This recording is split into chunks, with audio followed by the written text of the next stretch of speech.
na baada ya kumkubali, kabla hujabatizwa na baada ya kubatizwa. Na unaenda kanisani kwa ajili ya nini?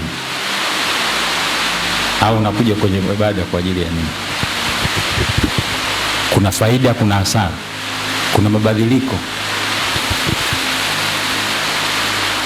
Je, una uhakika Yesu akija leo utaondoka naye ama atakuacha?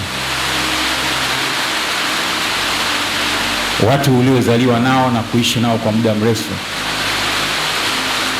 wanajifunza nini kwako?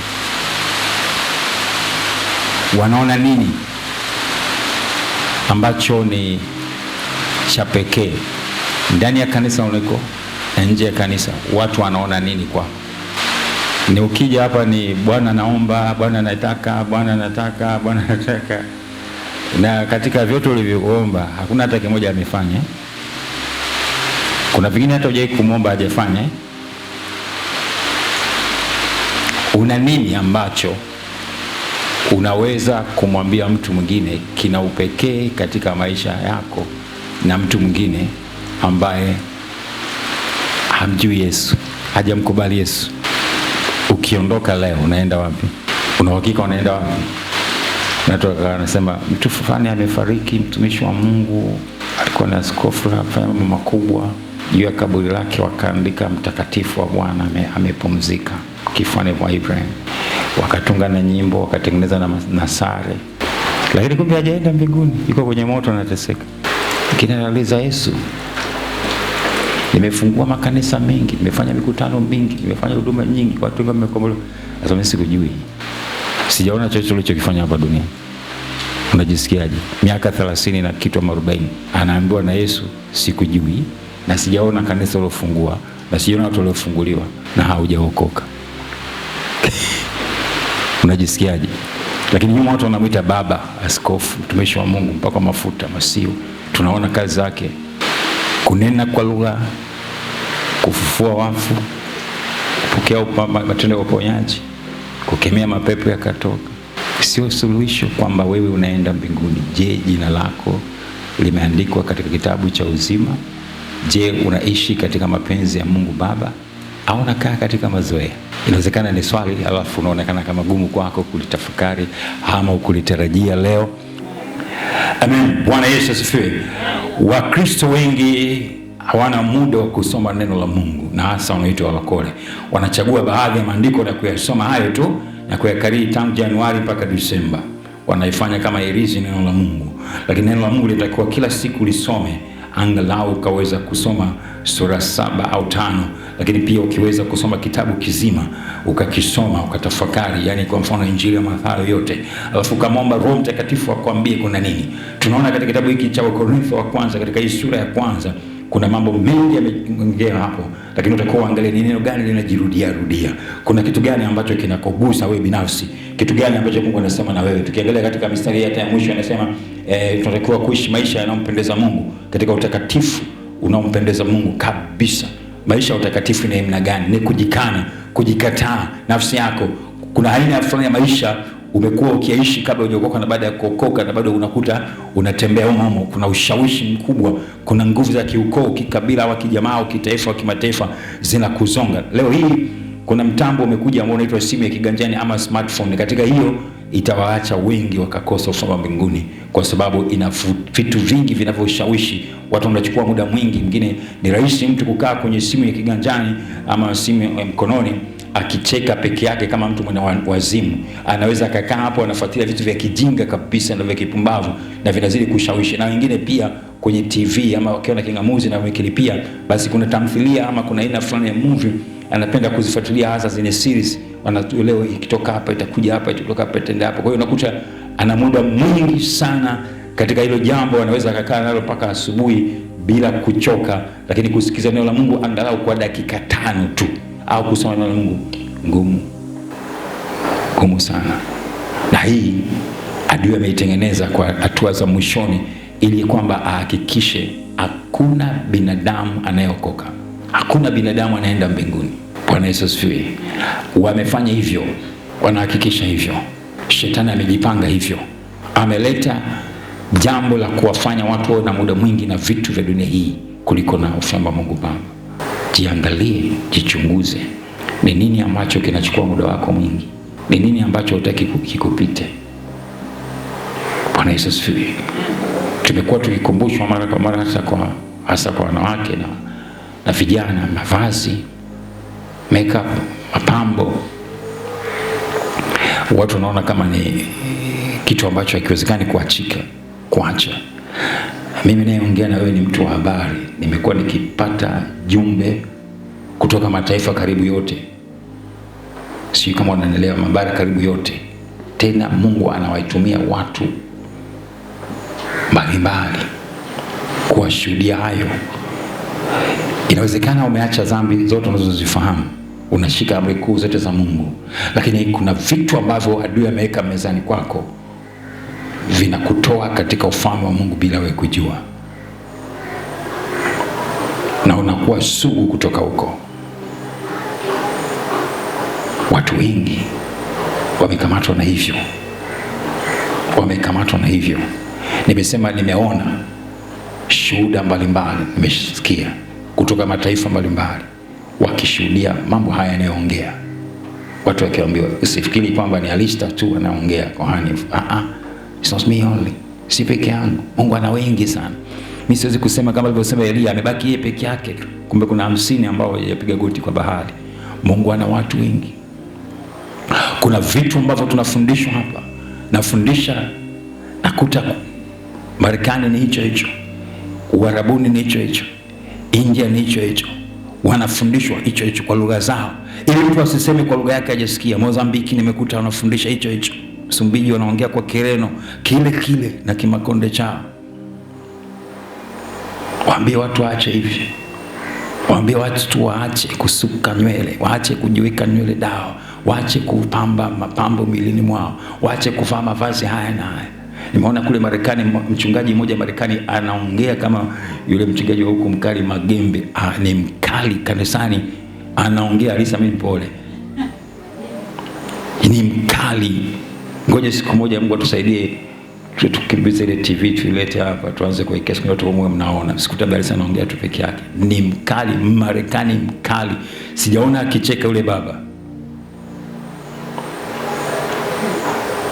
Anawaambia wanawake, mnakuja kuonesha watu miguu yenu na mapaja yenu, nani ana mapaja nyumbani?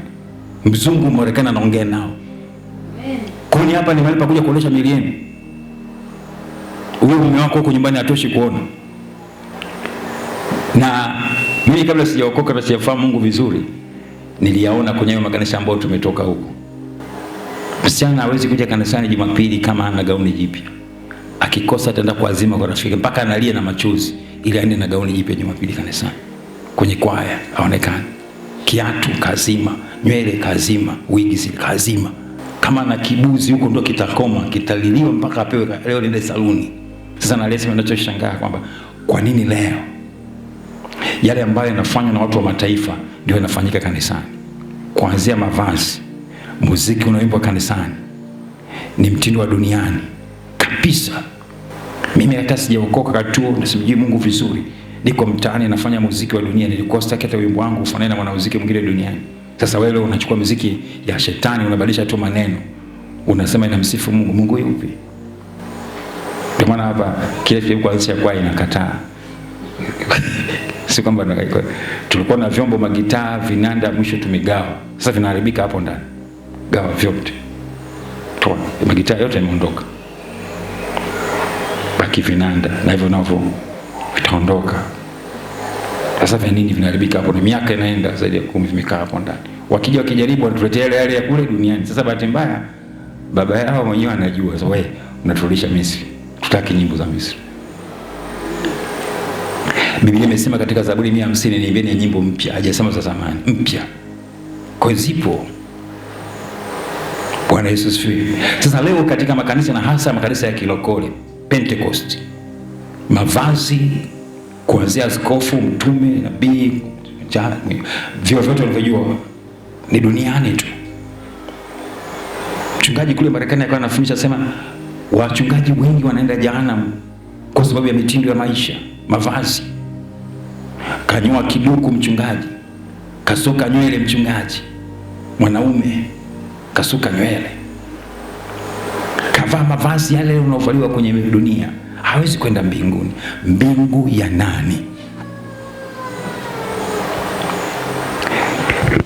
Bwana Yesu asifiwe. Swala la utakatifu ni kujitenga, kujiweka wakfu, maana yake kujikataa.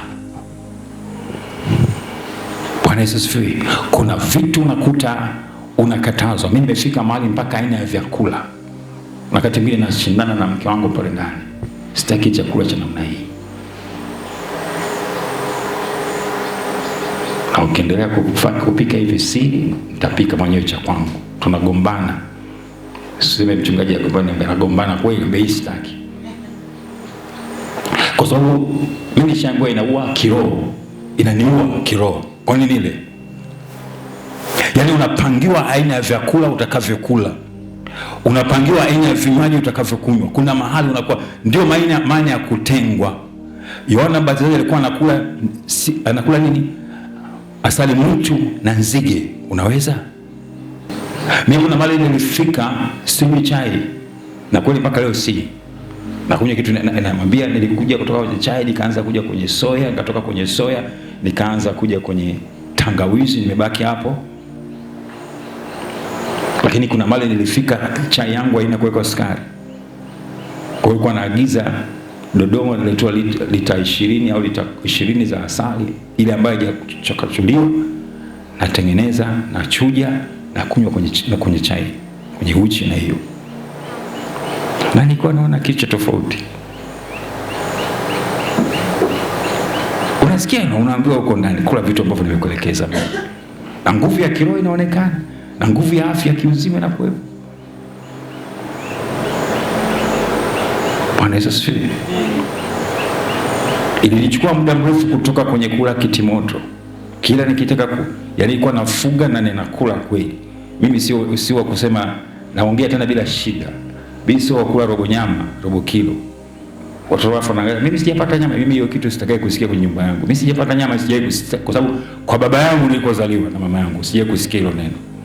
Kama mimi sijapata nyama, ila tunasikia huyu Alisa ananisogezea ni nyama, mimi nimechoka. Mimi nisikia, lakini tunagombana, nyama zimezidi kwenye chakula. Bwana Yesu asifiwe. Lakini sasa nataka niende kwenye mambo ya samaki na vitu vingine. Hivi vitu tumepewa tule na kuishi. Biblia haijawahi kubadilika, kwa sababu sijaona Yesu alipokuja kwamba kwenye meza yake aliyokuwa na shiriki ya meza ya Bwana aliweka kitimoto pale. Mimi sijaona. Kwani alikuwa waone. Baadaye aliwaambia wale kitimoto waende wale majini, si mapepo yaingie kwa kitimoto. Kitimoto akasema jamani, hii shughuli nzito ya majini, wakaenda nao wakaenda baharini. Bwana Yesu asifiwe. Kwa hiyo fikiria hiyo. Kwa hiyo Mungu pia hakutaka hiyo. Kwa hiyo sikulazimishi uache leo. Wanasema mabadiliko ni hatua, inaenda taratibu, unabadilika. Kama vile mtu unajua chura ukimkuta kati yuko kwenye kilului baharini, kwenye mto, unaweza kuvua ukajua ni samaki, kumbe ni chura. Wanafanana, kuna hatua anafikia anakuwa kama samaki, lakini baadaye anakuja kuwa chura, miguu yake anarukaruka pale, unashangaa kumbe nimekula chura. Bwana Yesu asifiwe. Mabadiliko yanaenda kwa hatua. Kwa hiyo hata mimi haikuwa rahisi.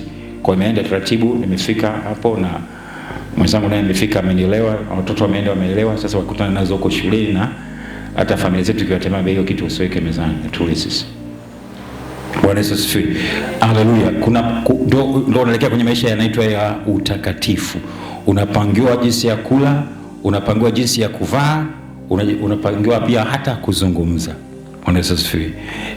Kuna kuzungumza. Wewe sio yule tena, unakuwa mtu mwingine.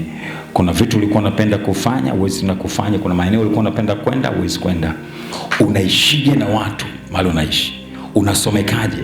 Sio tu katika kanisa lako, sio tu kwenye chumba chako unacholala.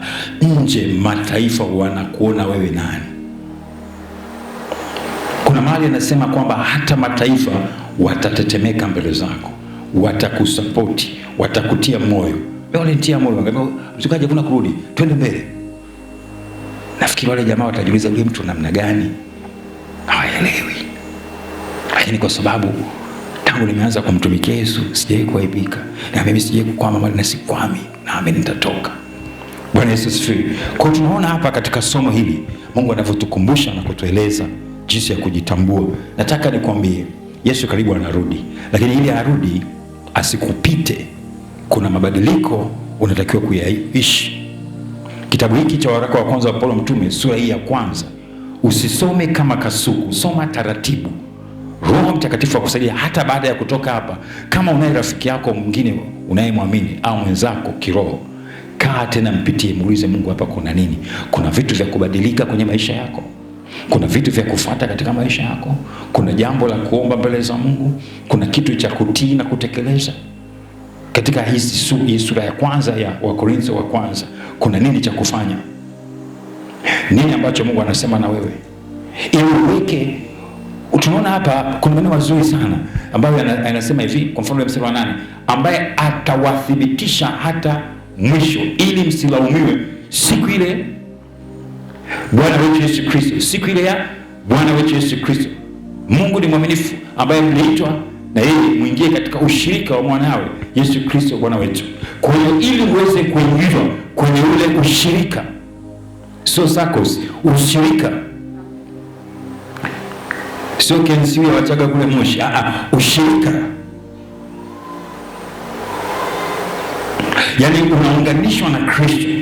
Anayetuunganisha kati ya Kristo na Mungu Baba yake ni Kristo Yesu.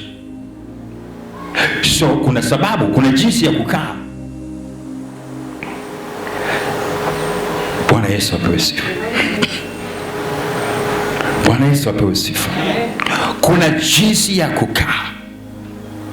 Sio wakati wa kukaa tu na kusema nataka gari, nataka nyumba nzuri, nataka mwanamke mzuri, nataka mwanaume mzuri, nataka watoto wazuri, nataka hiki na kile kizuri, nataka kazi nzuri, nataka biashara nzuri. Haya yote yapo. Angalia ule mstari wa ngapi? Wa 5. Kwa kuwa katika kila jambo, imeandikwaje? Katika kila jambo mlifanyaje? Mlitajirika katika yeye. Mlitajirika katika yeye. Aliyesababisha kuwa tajiri ni yeye, Yesu Kristo, sio shetani kama watu wanavyodanganya, sio mizimu, sio bidii yako ya kielimu, sio kufanya kazi mpaka unataka kufa hapo kwenye ofisi. Anayesababisha hayo ni Yesu Kristo. Mimi na kitu ambacho nataka nikwambie kwenye maisha yangu, sijui wewe kiwango chako cha kutafuta, lakini mimi kabla sijamjua Yesu Kristo ni mtafutaji mkubwa sana. Nafahamu vitu vingi sana. Nikiamua kufanya, uwezi kwa utaniambia kwa nini unakuja kunafanya kwenye uchungaji, siku nini usifanye hivi vitu? Mimi naweza kutengeneza na kubuni vitu ambavyo sio vya haramu, vya halali vizuri. Naweza kufuga, naweza kuzalisha kwenye kilimo. Bwana Yesu asifiwe. Nimeanza utaratibu fulani pale nyumbani kwa siri. Ukishakamilika ndio nakuja kuambia waumini tuende mkaone. Maana nyinyi mnasema haiwezekani, lakini mimi imewezekana. Na hiyo sio mtu mwingine ananifundisha, mimi najua. Usizani kwamba siwezi kuishi kwa hizo vitu vingi ninavyofahamu. Nafahamu vitu vingi ambavyo nikifanya unasema, "Mtukaji mbona unatufundisha na sisi tufanye hivi?" Kama nimeshafundisha mara ngapi mpaka nazeeka hapa nikiwa na nywele zilikuwa nyeusi zimeanza kuwa nyeupe, sijaona mtu akichukua hatua. Kwa wakati mwingine tunaonyesha naweza, hii nimefanya. Hii nimefanya. Bwana Yesu asifiwe. Alafu mimi niko tofauti kwa ajili ya Yesu.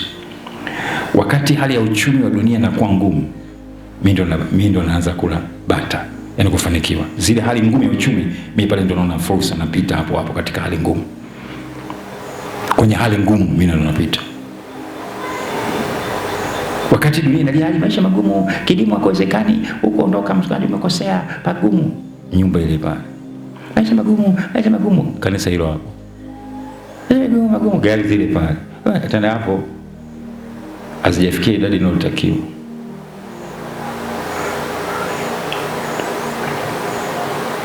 Lakini sio kwa ajili ya anasa, kwa ajili ya heshima. Hata jana tulipokwama nikasema, nikacheka nasema next gari inayofuata sio ya kukwama mahali. Bwana Yesu asifiwe. Ngoja. Haleluya. Turudi kwenye hii sura. Anasema, namshukuru Mungu siku zote kwa ajili yenu kwa sababu ya neema ya Mungu mliopewa. Kinachoharibu wa Kristo wengi ni ile neema. Ni ile neema. Watu hawataki kuwajibika, usitali ile neema. Wamekaa tu wamejiweteka kama vijukuu, hawataki kufanya kazi. hawataki kuwajibika. Bwana Yesu asifiwe. Kunaweza kukaa kwenye mtaa kuna magenge mengi, kunaweza kukaa dukani kuna maduka, mtaa kuna maduka mengi, lakini watu wanaweza kuona kuja duka lako tu, tena watu wa imani nyingine. Kwa nini? Kuna kitu kinawafanya waje.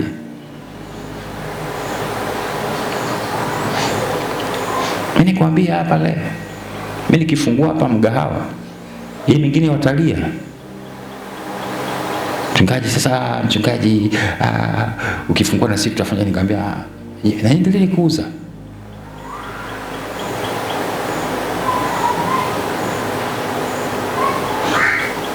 Kama tu hicho kigenge hapo kinaleta maneno kwa watu. Tunaacha tufanye nini? Nikamwambia aliyekuzuia kuuza wewe nani? Kwa hiyo tumia ilizi na mizimu yako na mapepo na mashetani na matakataka unayoamini, sitakwenda na Yesu. Alafu sasa mpaka mataifa wanasema Kristo. Wewe unanyanya wapi? Sisi tutuma uje kule, mtakuna wapi? Alafu anapiga mtu anataka kula makofi nyumbani. Hivi mnajua hivi? Wanagombea. Mpaka nabiza mama, hivi mzigo unaletaga viroborobo hivi, siku moja ngoja ujue liishe liwake, tujaza hii gari mzigo pale wa mwezi kama viharibiki. Watu mpaka ukimsalimia ananuna. Sasa kwa nini mimi ndo naye kufanya, mimi ndo nimeshika funguo za madirisha ya mbinguni? Ni Bwana. Bwana Yesu. Na nimewambia siku nilikuwa naongea na unaitwa matajiri wa mtaa, nikamwambia sikilizeni, kuna vitu kama mnaendelea kuzembea zembea nitafanya. Mchungaji ngoja kwanza usifanye, tunakujua kabisa mfanyi. Bisi kulingiwa naweza, amejua nilikotoka, naweza. Sasa ukifanya kile kitu utafanya kabisa, naweza. Imekuja hii hapa, mwingine kalamika, mchungaji amenunua gari ya kubeba mizigo, si tutafanya kazi gani sasa? Mwambie ale kuzuia, wewe si ubebi, mimi nabeba. Unatulingia hapa, ukitaka kuchukua mizigo mwambie si na kazi zangu, sasa nilingie uone. Bado kuna vingine vinakuja kwa jina la Yesu Nazareti aliye hai. Mungu anafanya. Kwa sababu kuna maandiko yako unajua kwenye Biblia. Alafu mtafika kule siku hiyo na kuchapa bakora hapa mbinguni kama utaingia. Alafu umeingia ndipo bado unakula na bakora za kuingia. Mzembe wewe, nilikupa kila kitu ufanye alafu ukakaa tu. Unabaki unalia mataifa. Mataifa ni nini? Nitawapa mataifa. Bwana Yesu asifiwe. Haleluya. Hapo mke wangu anajua tu kuna rafiki yetu walikuwa wanatoka Ujerumani waje kututembelea hapa. Tunaenda dukani enda kwenye atuambia telefoni ananunua chakula na mimi na sisi nanunua vinywaji. Akaenda tukaenda kwenye mpira, mimi sindaga hata mpira. La siku moja tukaenda kwenye uwanja wa mpira, akanunua jezi ya mpira ya nchi yake ya Ujerumani, akanipa mimi na mke wangu, akanipa na mimi nikanunua ya kwetu ya Tanzania, nikampa yeye na mke wake. Kaenda sehemu nikamnunulia mke kanga ya Tanzania na kitenge, chukua mama. Akaniuliza why? Vipi? Akasema mbona Afrika wengine wako kama wewe? Kama Afrika wote ingekuwa kama wewe na mke wako, nchi Afrika isingekuwa kijinga hivi. Unaona alichoshangaa? Sisi wa Afrika mikono yetu ni nini? Kupokea. Haya, kutoa zito na hasa kika mzungu mbele yako. Nakuta mke anakuwa mke na mnyonge, mume anakuwa kama mke naye anasubiria asaidiwe kwa jamaa mzungu anapoa ndefu, basi nakusumbua. Mimi nimekaa na mzungu haina shida, nimekaa na Muhindi haina shida, nimekaa na Mwarabu, nimekaa na Mchina, nimekaa na Mjapani, wanabaki wananishangaa. Why? Sasa ni hivyo. Hii unaweza kufanya, naweza kufanya. Tunaenda kufanya kazi na mzidi. Siku moja Mjapani alikuja kutufundisha jinsi ya kuunda magari. Nissan tractor ni 7 mpaka 10. Wakati nasoma sekondari na ninafanya kazi. Unanielewa? Lakini nione hapa tu. Mimi nimeanza ile jamali jinga. Baba yangu anajua, kama ingekuwa leo anashangaa. Huyu katika watoto huyu kichwa nyingine. Mzungu yule Mjapani Iranoda, namkumbuka jina lake, Iranoda Shinani, akanambia you are engineer expert than me, yani wewe ni mtaalamu wa hali ya juu kuliko mimi. Nani amekufundisha hivi? Anambia sinaangalia hapo unafanya. Unanisikia?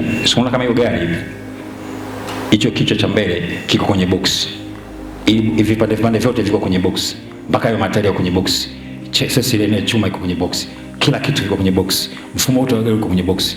alafu mimi imekaa pale, nafungua yale maboksi, naanza kupanga mpaka gari inatembea barabarani, rodi sitanii, alafu nakagua iko sawa, nachukua funali testi, alafu nuliza na testi gari. Alinifundisha ni kuendesha gari, mimi sijafundishwa na mtu kuendesha gari. Siku babangu ananikuta sema, "Wewe nani kampa gari?" Babangu alikuwa Mjerumani mgumu, kali, yani Mjerumani mkatili. Unakugusa gari yake, unajua mzee wa Kichaga. Nenda kwa kugusa gari yangu hapa. Bwana Yesu asifiwe. Haleluya. Kulikuwa naweza Mjerumani akasema hapana. Mwingereza akasema hapana. You are good boy. Good boy. Tofauti na wengine. Hili wengine imekaa tu hapo. Lakini kwa hiyo kichwani kukoje, kuko vizuri. Kwa hiyo hata kwenye injili inayofundisha Kristo niko vizuri, kwa sababu anayenifundisha na kuniongoza ni Roho Mtakatifu na Bwana wangu Yesu Kristo wa Nazareth aliye hai. Kwa hiyo sina mpango wa kuongeza ambavyo havipo kwenye maandiko. Bwana Yesu asifiwe. Haleluya. Haleluya. Haleluya. Tuangalie hapo. Kristo karibu anarudi, na ndio maana kuna viashiria na kuna maelekezo ambayo acheni zile tofauti za hiki na huyu na hini, ng'ang'ana vizuri katika, ukiwa katika kipindi hiki unachosikiza habari njema za Kristo, mshukuru Mungu kwa sababu unasikia hivi leo. Kuna watu wengine wangetamani hiki ambacho ndokisikia leo, wamechelewa, wameshatwaliwa, wako kwenye hukumu, wakisema tupate wapi mtu kama huyu ambaye anaweza kutufundisha hivi? Na mimi nasema ni Bwana Yesu Kristo. Yesu Kristo anawezeshaye katika haya.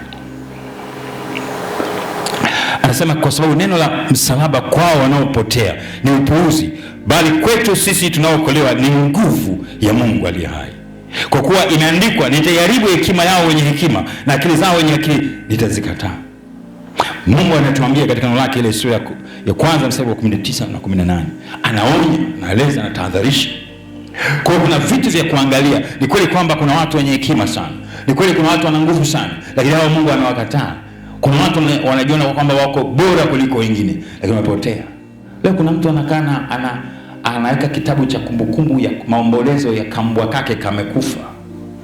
Anachangisha na sadaka zinatolewa, fedha za rambirambi za mbwa, alafu unatuma kwenye mtandao. Msichana, mwanamke wa Kitanzania. Unafikiri unamchukuliaje? Ni kwamba anampenda mbwa kuliko kiasi hicho? Je, Mungu anampenda kiasi hicho? Mtoto wa mbwa mama yake ni mbwa. Sasa tuulize, huyu mama anayempenda mbwa kuliko hivi anatafsiri nini? Pengine tunamwona ni msichana binadamu, lakini ni huyo na yeye huyo mnyama. Si wa kwanza. Nakumbuka kuna mwingine Ulaya, baba mmoja alikuwa anakuja na mbwa wake kanisani, na alikuwa anatoa sadaka. Siku ile mbwa alikufa, akamwambia mchungaji, my dog is dead, tukamzike. Mchungaji, tuende ukamzike na ibada ifanyike ya mazishi ya mbwa wangu, kama sadaka zake ulikuwa unapokea, na mbwa ukamzike. Hiyo Ulaya vitu vya kawaida. Mchungaji anashangaa, mbwa? Baba, yes. Sasa leo tunaona kwetu Tanzania imefika, wanaomboleza mbwa kafa, na kitabu cha rambirambi kimewekwa kwenye nyumba, na watu wajinga wapumbavu wanaofanana na huyo mnyama nao wanaenda kusaini. Utasema lista, mchungaji unatukana watu. Maandiko, lugha ya kawaida tunasema mtoto wa mbwa mama yake ni mbwa na baba yake ni mbwa. Sasa unaombolezaje kiasi hicho? Sio kwamba mimi sifugi, mimi nafuga mbwa. Na sio kwamba hajawahi kufa na mimi nikasikia huzuni, lakini sikutangaza tangazo la kwamba nikatoa naomba kanisani rambirambi za mbwa wangu amefariki. Walikuwa msaada kwangu, lakini ndio inatokea. Lakini kiwango cha kuweka makufuru na kitabu kabisa, unataka kusema nini? Unataka kuiambia nini dunia? Makufuru hayo. Alafu bado unasema Yesu hajarudi, yuko njiani. Amen, anakuja.